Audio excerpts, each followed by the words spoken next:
Bonjour, bonsoir la famille, j'espère que vous allez bien, bisope tout va bien, Angolo na Nzambe, Nzambe azobatela. Voilà, lelo na une recette ya taba. Alors tout découvrir de tout réaliser yango. Voilà la famille, taba na biso eza bien lavé. Awa toujours ça l'assaisonnement na biso ya viande ya blessing flavor. Ba promotion na biso déjà ici libre on saison na prix normal. So on va contacter biso numéro yango na likolo ya écran pour nous passer ba commande na mino to postaka partout. Voilà, donc to postaka partout to postaka kaka na numéro wana eza na likolo wana yango na ndo passer commande. Toujours l'autre na biso to cheboye ya assaisonnement. Voilà, taba na biso to kosala ngo lobi mais nazo assaisonner ngo na butu. Voilà, na salel kaka assaisonnement oyo ya viande ya blessing flavor pour nous assaisonner taba na biso tozo balola ngo boye ekolala to tumba ngo jour elandi. Voilà, on a tozo balosa taba na biso. Donc le numéro wana ils appellent normal, appel WhatsApp ou bien biso pour nous passer la commande dans notre postaka partout. Voilà ce qu'on a toujours fini quand tabana biso to tikango elala après lobby na tongo nde to sala tabana biso. Merci beaucoup. Voilà la famille, awa to komi jour elandi na tien tabalanga na moto. Voilà, oyo eza ntaba ya ntaba te, eza meme azaka pete, azaka makasi te nde tintaba, ou eza na misisa makasi wana. Mais so olingi ukosalela ntaba normal. Voilà na cheboye, après skoyo na kobalola ngo, na kofinika nzungu na ngate, na kotika ngo ebota mai, mais na kofinika ngo te parce que so na finiki yango ekobota mai ebele. Voilà na kochape mai te. Voilà tozongi juste na l'accès sko na obandaka ko balolango na obando balolango na tika mo muki na balon parce que même azaka musuni moko azaka ne pete tokokini na bitap moi ebele mais soko sala ntaba ya ntaba peut-être o tika ngo etoka mingi normal. Voilà, ba rognon nga déjà na tokisaki yango à part, mais et ça là et donc et lembite pete makasi yango na tiango et balukaka ensemble na ntaba na biso. Voilà, awa ni na biso eboti mai ebandi obota mai boye na kobanda juste kobalolango ti mai oyo ekokauka. Na préciser bien loko les ntaba ya ntaba te na finiki yango te parce que tant to fini kaka et ça là ke ebota mai ebele naza na besoin ebota mai mais mai ya ebele te pour son te musuni nanga ekolemba makasi.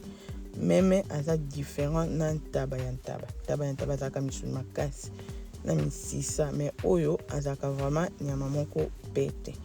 Voilà, tokotika mai wana ikauka.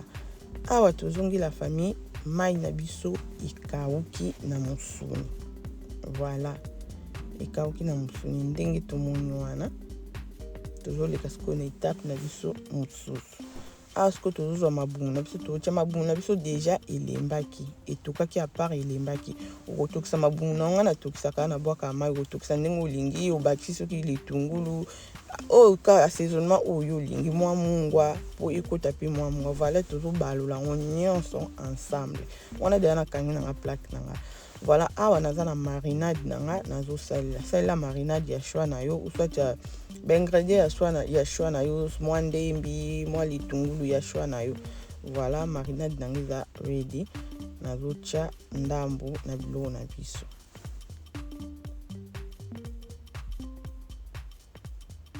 Toko balola marinade wana na biloko na biso. Nzungu na biso toujours na plaque mais na kangi na nga déjà moto na nga parce que mai déjà ikauka ki. Voilà, nazo balola marinade oyo esangana na biloko na biso nde na lobaki déjà tango ozotokisa mabungu na yo na barognon na yo oponi eloko kocha otiso kolingo ti mwa assaisonnement otika yango etoka po fo ezala pe na mwa goût soit so olingo kati mwa litungulu ka ndenge olingi moyaki na lakisa betape nyonso eza te video elingo ozala molayi.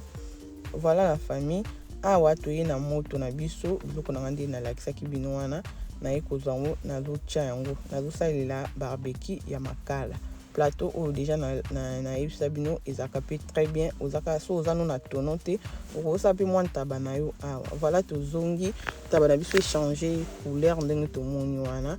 Après awa toza na litungula rouge, poivron jaune, poivron vert na jaune oponi ba couleur oyo sepelaka kotia donc totiaki no ntaba na biso totiki on to balol longtemps échanger couleur. Après toyi kozwa biloko na biso oyo totie voilà tokozwa susu mwa assaisonnement na biso ndambu ya blessing flavor ya viande tokotia pour comme toyi kotia ba légumes na biso wana pour ezwa pe mwa mungwa bien sûr esangana na mungwa ya musuni mais tobakisi mwa ndambu tobanda siko kobalola ngo kaka tobanda obalola ngo kaka tobalola ngo ndenge tozomona wana na baimage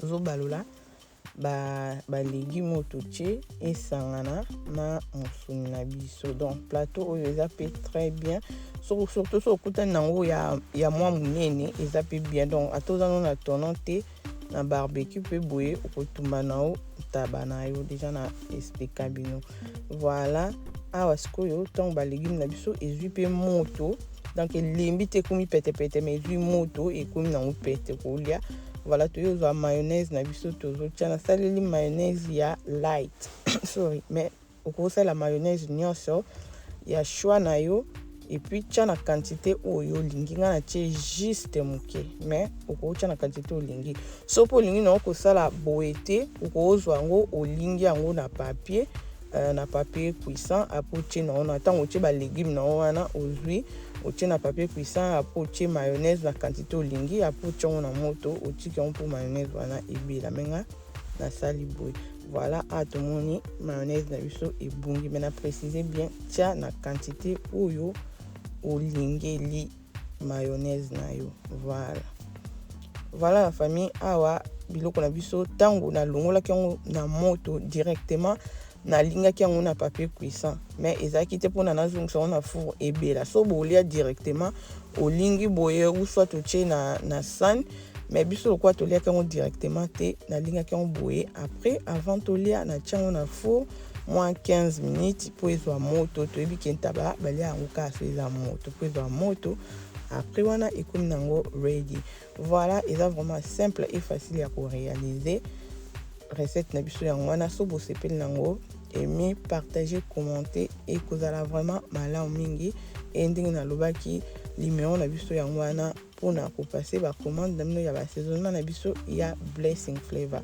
Nzambe nalola akontinue na kopambola bino bandeko nyonso oyo bozosoutenir biso babonani ani malamu nzambe apesa bino bonne santé nyonso boza yango besoin nzambe nalola ayeba na kokokisela bino parce que ye nde mokokisi na nyonso mpona lelo tosuki awa tokutana mbala nsima ba